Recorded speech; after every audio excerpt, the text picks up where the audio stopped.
Welcome to the Shreveport Connection with Tommy. This video is on your pay-per-view Extreme Rules results. But first, some news going around. Cody Rhodes requested his release from WWE and was granted it. Shortly after the news of Rhodes' official release became public on Sunday night, fellow former superstar Wade Barrett went to social media commenting on Rhodes' parting ways with WWE. And comments, so many of my fave times in WWE were with Cody Rhodes, both in front of and behind the camera. He also parted ways with WWE recently as well. It takes balls to walk away. Hats off. That's his final comment. At Wade Barrett, so many, like I just said, it takes balls to walk away. Hats off. While this may be unrelated, PW Insider is also reporting that both Rhodes and Goldust left the SmackDown TV tapings this past Thursday before WWE began filming the show. So that was their last night with WWE. Additionally, Rhodes' real wife, WWE announcer Eden Brandy Rhodes, posted the following on her social media account, supporting her husband's decision. At Prince CGR, one half the past 10 years have been quite the trek. But as of earlier today, I have asked for my WWE release. At Prince CGR, again, part 2, I'll speak further on the matter shortly. Thank you all, the pro wrestling sports entertainment fans worldwide. Thank you. And at Real Eden WWE, could not be prouder or any more supportive. It looks like Seth Rollins will be back on TV shortly, as he appeared on at the end of the Extreme Rules pay-per-view. You'll see what happened. PW Insider is reporting that Rollins has been cleared to return to the ring following a visit at the WWE Performance Center in Orlando, Florida. He's actually currently backstage in New Jersey for the Extreme Rules pay-per-view. Whether or not he returns remains to be seen. However, it is being reported that he is scheduled to be in attendance at Raw and Tuesday Night SmackDown tapings. Worth pointing out, also John Cena will be on Raw as advertised for next week.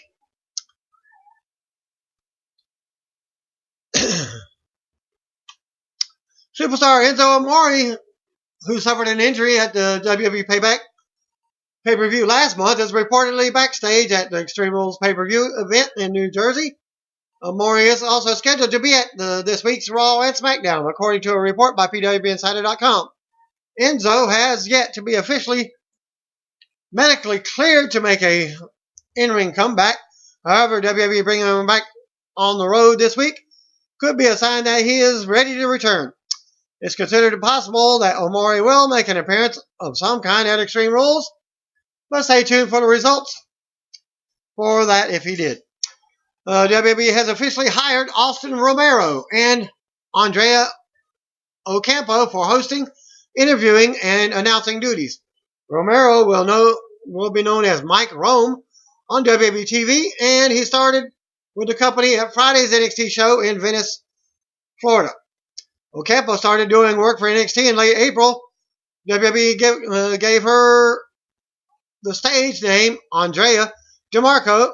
Now that she's officially with the company, she's a former Miami Dolphins cheerleader and has done some hosting for Disney Travel and the Florida Panthers. Sasha Banks is reportedly being kept out of the ring as a precaution after suffering an injury at the WWE Live event last Sunday in Charlottesville, Virginia.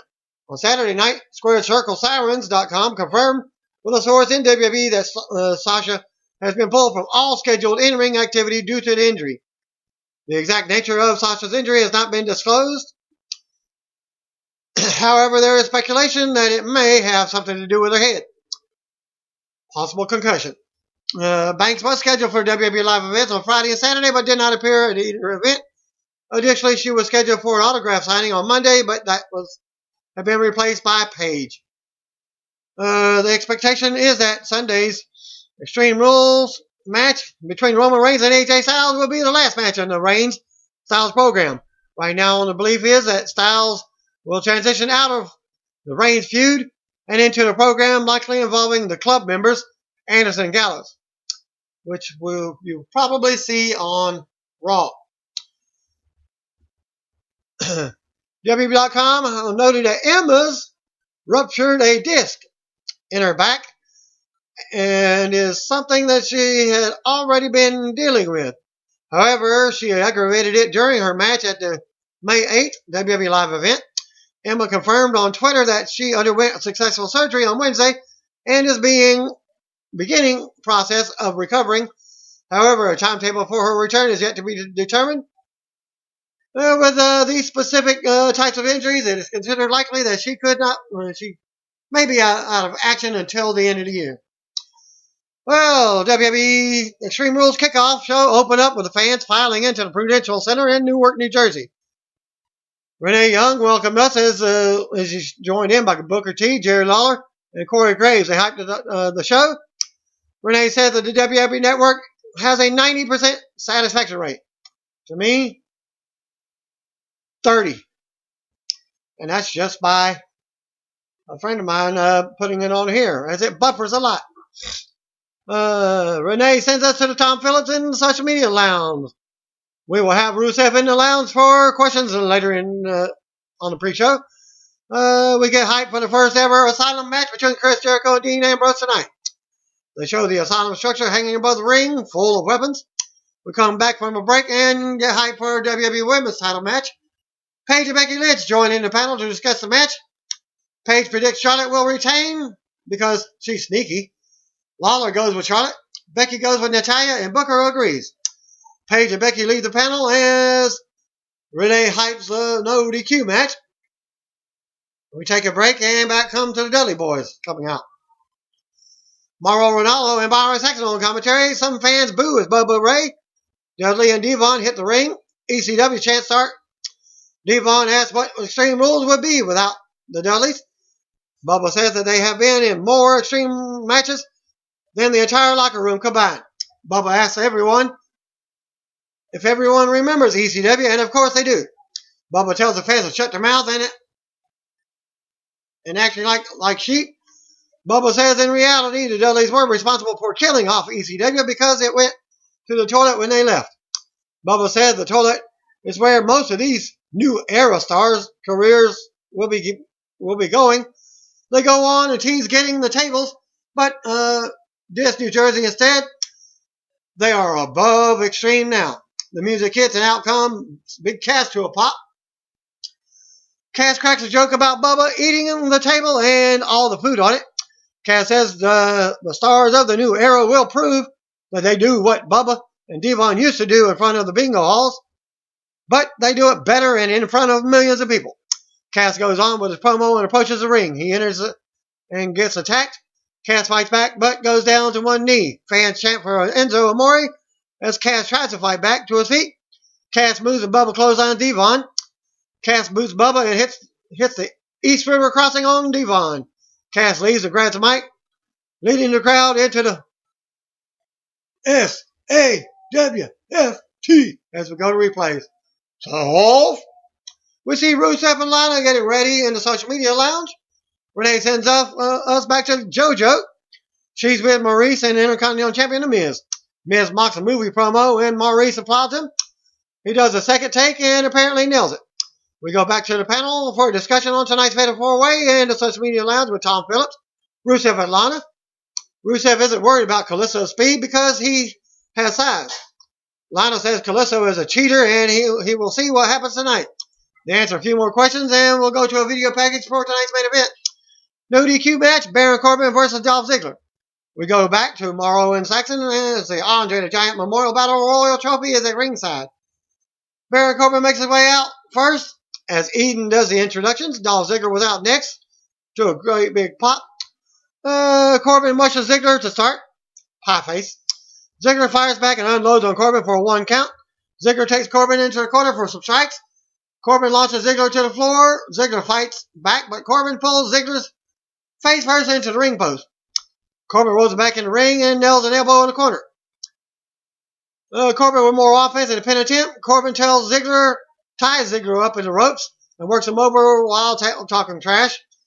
Corbin keeps Ziggler on the mat. Ziggler breaks free with a jawbreaker and moves as Corbin charges. Corbin lands on the floor but comes back in. Ziggler with a clothesline and a splash in the corner.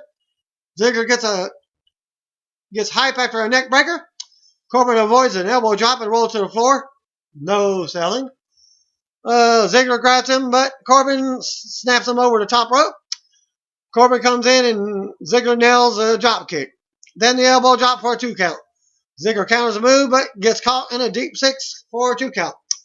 Ziggler ends up hitting a big DDT after a few counters. Ziggler with a famouser for a 2 count. Ziggler unloads with strikes, elbows, and headbutts. Corbin ducks a super kick and nails a stiff low blow. Fans boo as Ziggler falls to the mat in pain. Of course, there's no disqualification, low blow. Corbin nails the end of days for the win. After the match, Corbin stands tall and we go to replays. We come back and Corbin smirks as the referee checks on Ziggler. We go back to the panel to wrap up the pre-show. Extreme Rules starts off in the Prudential Center from Newark, New Jersey. They open up with a video package with a narrator saying, "We do what we want and make our own rules. On this night, we rise," he said. "We will come at them from all sides. A revolution unwilling to submit. Unhinged warriors of the rebellion." And there were clips shown of the top programs. "Tonight we go extreme," the narrator said to close the slick video. Pyro shot off on the stage and the broadcast team of Michael Coleslaw, JVL, and Byron Saxon check in for ringside. There was said to be 16,963 fans in the sold-out building. I don't think it was sold out because I saw quite a few empty seats in the arena. Carl Anderson and Luke Gallows versus the Usos in a Tornado Tag Team match to start off the pay-per-view. Ring announcer Lillian Garcia explained the rules of the match and that allow all 4 men in the ring at the same time. Gallows placed one of the Usos on his shoulders. Then Anderson performed a running kick off the apron to the head of the Uso. Coleslaw noted that it was a variation of the Boot of Doom finisher. At 3 minutes 50 seconds in, Anderson performed a running knee on Jey Uso. Came up holding his chin briefly, but he seemed to be fine. Anderson and Gallows set up their finisher, but Jimmy recovered and tripped Anderson on the floor. From the floor. Jimmy motioned for the crowd to fire up as was booed loudly. Gallows tossed one Jey Uso over the barrier and at ringside, and then barked at Anderson to get up. Gallows grabbed the ring bell from the timekeeper's area, brought it into the ring. Gallows tried to use it on Jimmy, who super kicked him. Jimmy went for a top rope splash, but Gallows avoided it. Anderson recovered and hit the tag team move for the win. In an 8-minute, 35-second match. Live crowd was tough on the Usos. So just imagine how they will be on Roman in the main event. The Usos sold heavily afterwards and were escorted to the back by referees, so the broadcast team questioned whether this could have some type of effect on the main event. It's a cool story to tell heading into the main event, though they will need to sell it more, because the Usos didn't take enough abuse to leave viewers thinking that they can't feel Reigns. And then aired a package of the new WWE Camp Adult cartoon. Kalosa versus Rusev with Lana in his corner for the U.S. Championship. Eden Styles was your ring announcer. The Bulgarian, Russian, and Japanese broadcast teams checked in. Kalosa opened up with a kick to the thighs of Rusev. Kalosa went for the springboard corkscrew move, but Rusev swatted him away with a Polish hammer. They were dueling chants. Let's go Rusev. Rusev sucks chants. Rusev wore Kalosa down by holding him from behind on the mat. Kalosa came back with a sleeper, but Rusev aggressively slammed backwards onto Kalosa to break up the hold in a cool spot. Kalosa performed a tornado DDT for the middle rope. Kalosa followed up with a springboard corkscrew drive, and then a nice hurricanrana that drove Rusev's head into the mat for a 2 count. Kalosa sent Rusev to ringside and then performed a hurricanrana that flung Rusev into the ring steps. Kalosa performed a springboard splash back into the ring for a 2 count. Kalosa led some of the crowd into the chanting Lucha, and then Rusev took a powder. Kalosa followed and performed a backflip on top of him from the second rope at 7 minutes 50 seconds in the match. Kalisto then rolled Rusev back inside and then went up top. But Rusev recovered and slammed Kalisto on the ring apron. Coleslaw reminded viewers that it's the hardest part of the ring. JBL noted that Kalisto had an injured back from the accolade he took on Monday. Referee called for help from the trainer, leaving Rusev to pace around. Rusev pulled Kalisto back to the middle of the ring and then stopped his back. Referee intervened, checking on Kalisto. He was about to stop the match. And I thought he was ringing for the bell. The bell never rang. Rusev blew the ref off and eventually applied the accolade as Kalisto tapped out. Heck, I don't even remember what type of match it was. So for whatever they posted the rules, well, it should have been stoppage because he looked like he was really injured. Strange finish. Like I said, I was waiting for the referee to disqualify Rusev, but they didn't do it. Not a fan of it because when there's a legitimate medical situation, fans will be left wondering why the opposing wrestler doesn't do what Rusev just did. All of what was just said. It's nice to see Rusev take a step forward by winning the U.S. Championship again.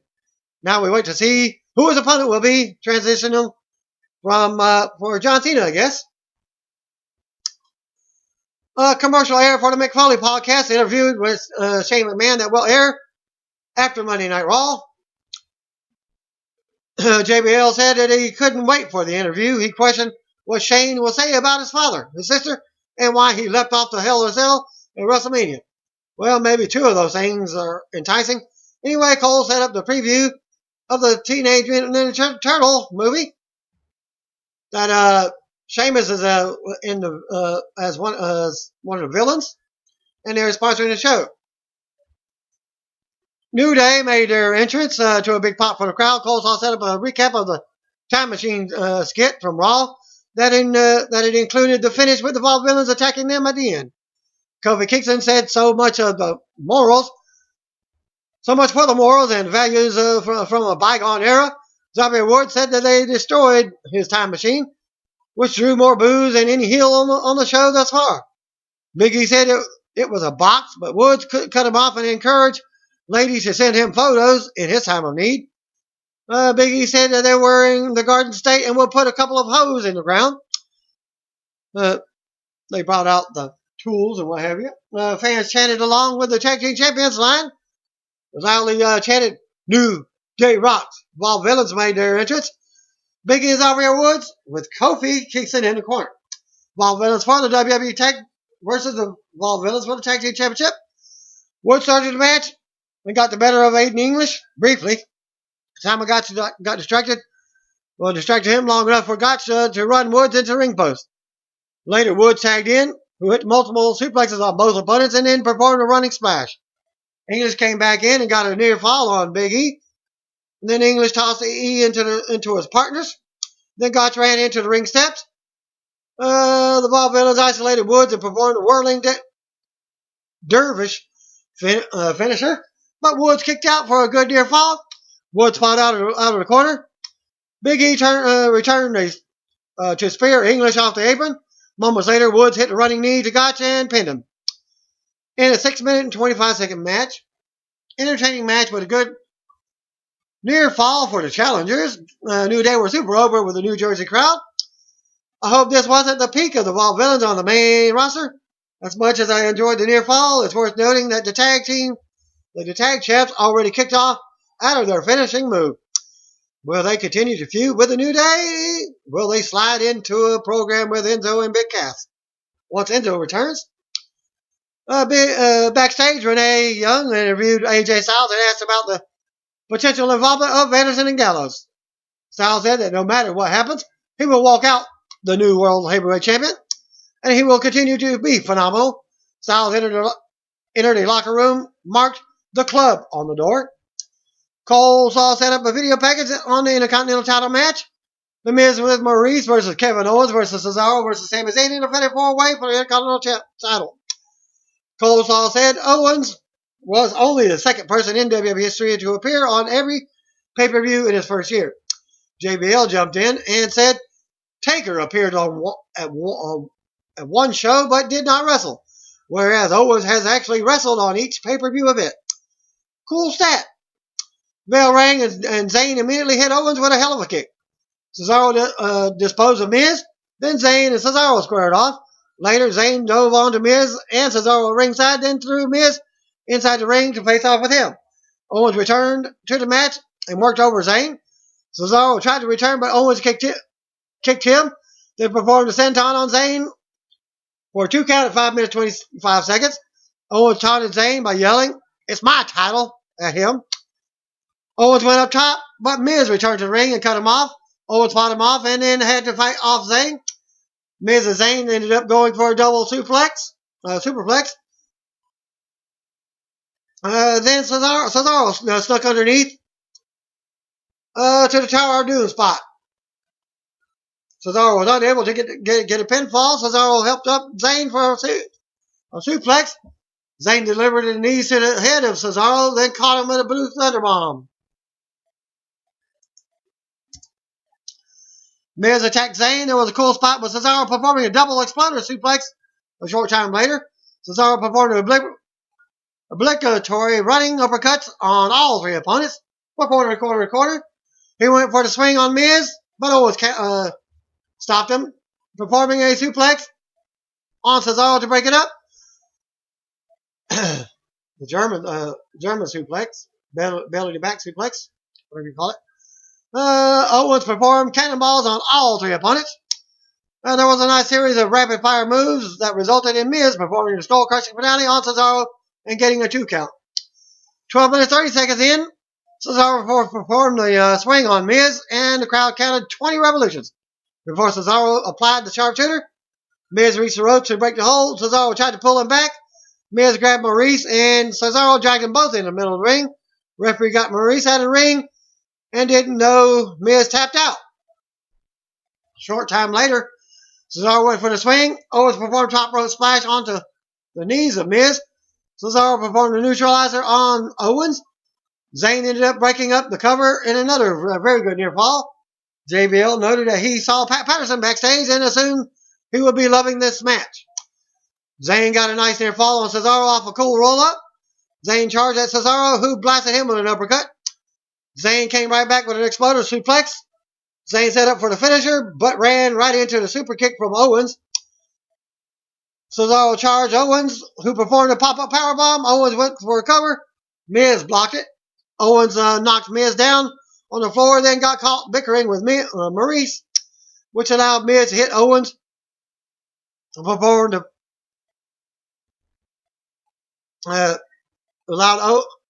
Miz to hit Owens with his finisher. The crowd cheered and chanted yes. As all 4 men are down at 17 minutes, Zayn performed a hell of a kick on Cesaro and covered him. But Owens pulled him off to break up the count. As Zayn attacked Owens at ringside, Miz covered Cesaro and pinned him to win the match after a skull-crushing finale.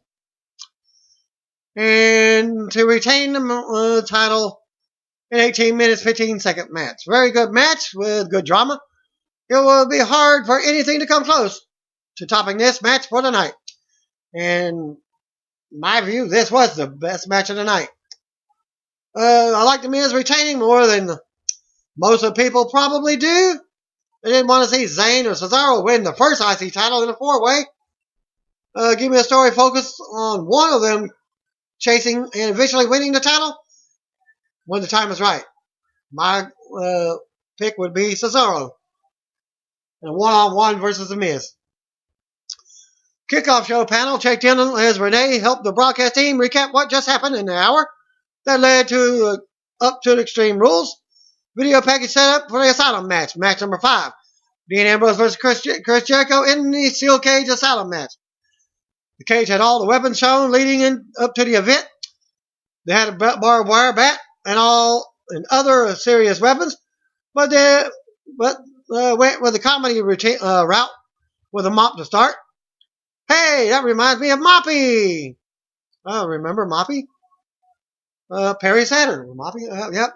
7 minutes in, Jericho pulled the barbed wire bat down as Ambrose pulled the down the nunchucks. Ambrose performed a Larry Zbyszko moveset with the nunchucks and then struck Jericho with them.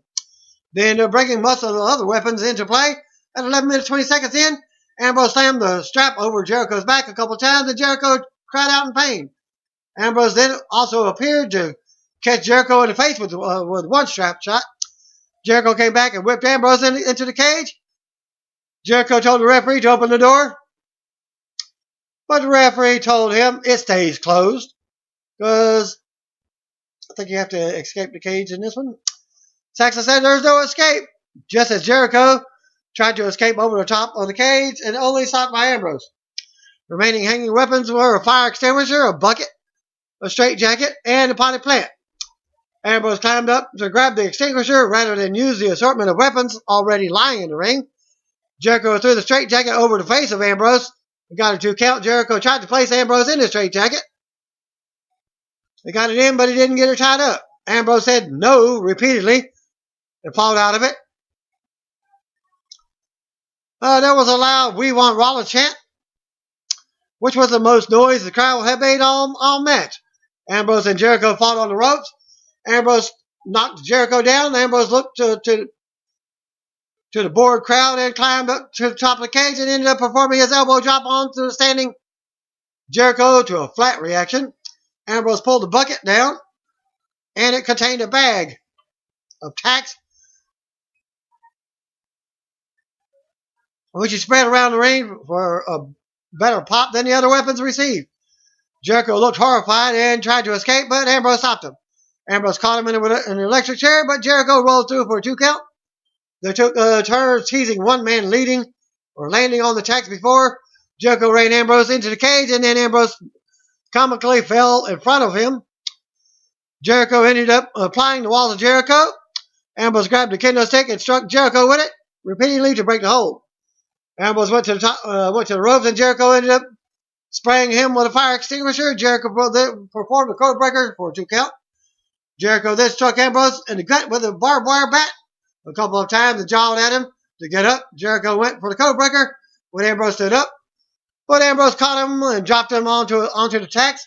Ambrose performed dirty deeds on the thumbtacks and pinned him.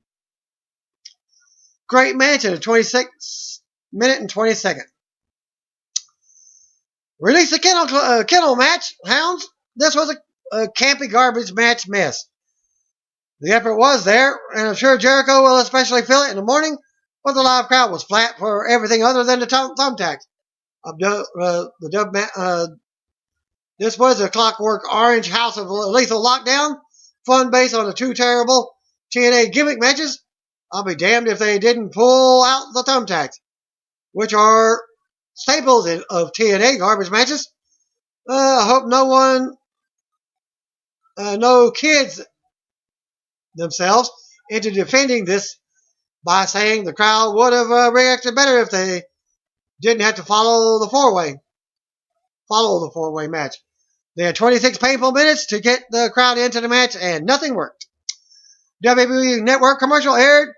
Then the Noel family, her mother, and siblings were shown at ringside.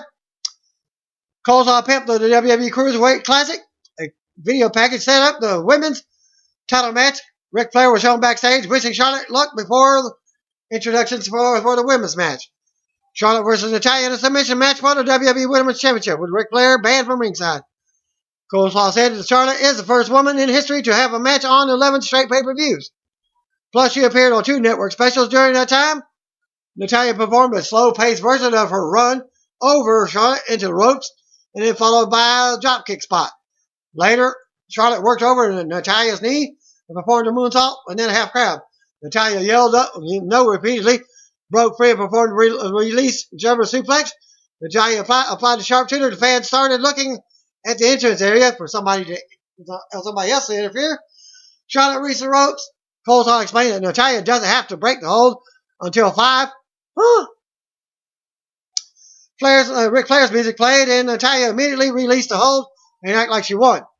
A woman dressed like Flair walked out and then revealed herself to be Dana Brooke, who was now in Charlotte's corner. Charlotte took control and applied the figure 8 for the submission win. off of the distraction. 9 minutes 50 second boring match of all time. After the match, Ric Flair headed to the ring to celebrate with his daughter and Brooke, and wooed and hugged Flair. Saxon acted all pissed off about the way Charlotte won, but he wasn't the least a bit believable. Can't blame him. I wouldn't want to act outraged over that mess either. And then they turned it over to WWE Network, and a TNA at its worst pay-per-view broke out mid-show. It feels like the four-way match was held a week ago rather than just 2 months ago. 2 matches ago, I mean. I was looking forward to the women's match, and it just never got going. The crowd hasn't come back to life since the four-way, nor has WWE given them any reason to. The show desperately needs a hot main event. That's why I decided the match of the night is your Fatal 4-Way match. Video package set up the main event. AJ Styles made his entrance. Crowd started booing as AJ's music stopped and continued through the introduction of Roman Reigns, who entered by the stage and held up his title belt. JBL spoke about how Roman's match with Brock Lesnar was a toss-up until Seth Rollins cashed in at Money in the Bank. And he said this might be Styles' last title shot. Lillian Garcia delivered in-ring introductions for the title match. Match number 7, Roman Reigns versus AJ Styles in an Extreme Rules match for the WWE World Heavyweight title. JBL gave the recycled John Cena line about how everyone has an opinion on Reigns. The fans chanted, "You can't wrestle." As the match got underway, they cheered when Styles threw punches and kicked, and then booed when Reigns shoved him and followed up with a clothesline in the corner. Reigns swung and Styles avoided a punch, but Reigns came right back with a high knee and a hit to the head of a charging Styles that caused Reigns to fall down as well. There was an audible "Roman sucks" chant. Styles grabbed a chair from ringside, but Reigns cut him off and took the chair. Styles regrouped and roughed up Reigns on the floor. Styles tore the main broadcast table apart, then clotheslined Reigns over the barricade. I myself didn't see the last 45 minutes of the pay-per-view because it was so boring. So I'm getting the results from the dirt sheets, even though there was a replay. But I didn't care about it because it was a lackadaisy pay-per-view. Well, Styles hopped over the barricade and took the fight to Reigns in an aisle in the crowd. Reigns fought back. Styles jabbed a chair into the gut of Reigns.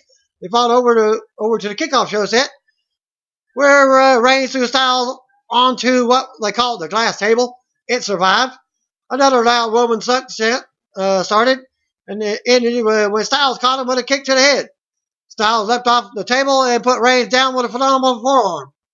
Reigns and Styles fought back to the ringside, where Styles ran the head of Reigns into the ring post. Styles removed the padding around the steel barricade at ringside and slammed Reigns' head into it.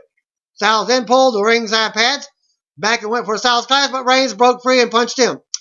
8 minutes 45 seconds in the match, Reigns wanted to powerbomb Styles onto the broadcast table, but Styles followed out of it. Styles went for Styles clash on the table. Reigns broke free and punched Styles off the table.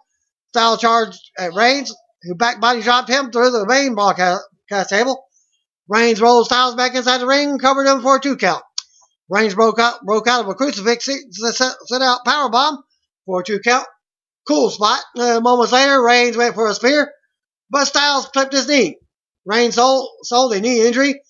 He rammed Styles into the corner, but he went back to holding his knee. Styles suplexed Reigns into the corner. Roman's knee didn't seem to bother him moments later when he caught Styles at ringside. Then flung him, then powerbombed him through a Spanish announce table at 13 minutes 30 seconds in. Roman tried to follow up with a spear at ringside. Styles moved and Reigns crashed onto it. Well, a pad. There was a dueling chant with the Styles fans winning out.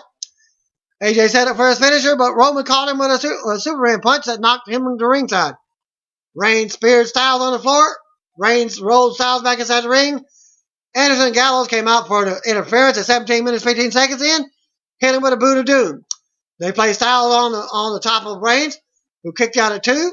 Usos ran down and threw super kicks that cleared Anderson and Gallows from the ring. They super kicked Styles, and one of them performed a top rope splash before rolling Reigns onto Styles, who kicked out at 2. Anderson and Gallows destroyed the Usos at ringside.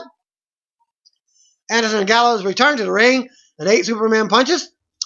Reigns set up for his finisher in the corner, but he ran into a boot from Styles, who followed up with a Styles clash for a very good near fall at 19 minutes 20 seconds. Styles placed the chair in mid-ring and went for a move, but Reigns backdropped him, and Styles' leg landed on the chair. Reigns went for a spear, but Styles caught him with a leaping kick, and then followed up with a Styles clash onto the chair. One of the Usos grabbed Styles, who kicked himself free, and then covered Reigns for a good near fall at 20 minutes 50 seconds. Styles picked up the chair and struck Reigns with it a couple of times. Usos ran in, and Styles worked them over, and Reigns over with a chair shot, and then cleared the Usos from the ring. Styles went to the apron and went for the phenomenal forearm, but Reigns caught him with a spear and pinned him. And retains the Heavyweight Championship in a 22-minute and 10-second match. Reigns celebrated his win. Seth Rollins ran out and attacked him and put him down with a pedigree. Fans roared for Rollins, who had a black t-shirt with a new design and new black and gray/silver pants with the same SR logo. Rollins picked up the title and belt, posed with it as the pay-per-view goes off the air. Thanks again. Peace out. See you when I want to be. If you don't know, just comment, brothers and sisters.